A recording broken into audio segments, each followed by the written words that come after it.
Within the past 1 year, the global price of crude oil has fallen sharply from highs of $110 a barrel to just under $35 a barrel in January of 2016.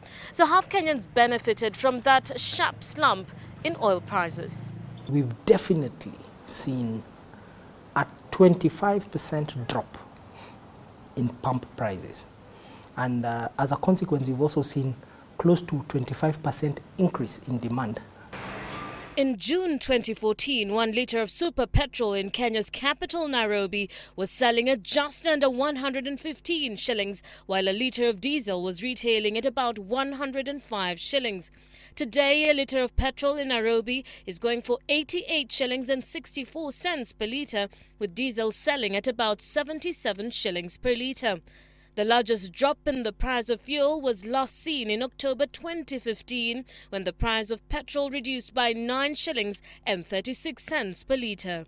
So why have local pump price reductions failed to match the dramatic dip in world oil prices? There is a fixed component of the prices that doesn't change. This relates to 3 key items.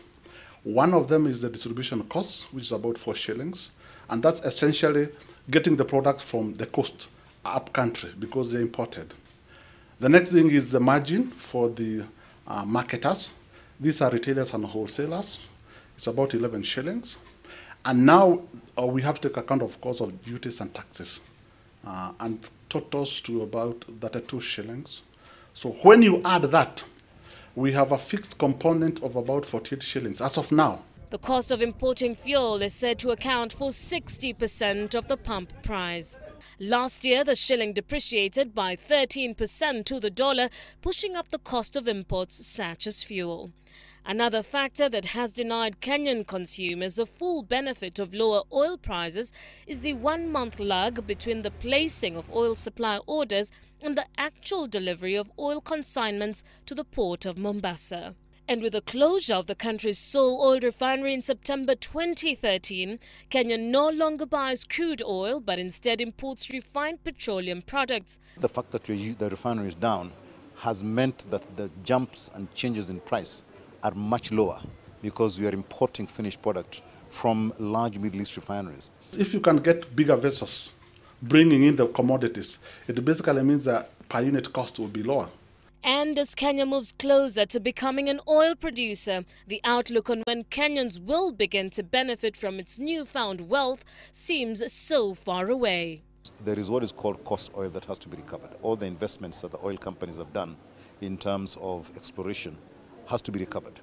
And that could take anything up from 5 to 7 years. But oil industry experts concur that East Africa needs a bigger and better oil refinery if the region is to fully exploit the falling oil prices. I think what East Africa needs to do, not just Kenya, is to look at the possibility of building a fairly large world-class refinery, which would be about 6 times the size of the current refinery that is being closed in Mombasa. But that's in the long term. For now, the consumer remains caught between the vagaries of the international oil market and the realities of an economy in the grips of fuel price controls. Terry Ann Chibet for Citizen Live at 9.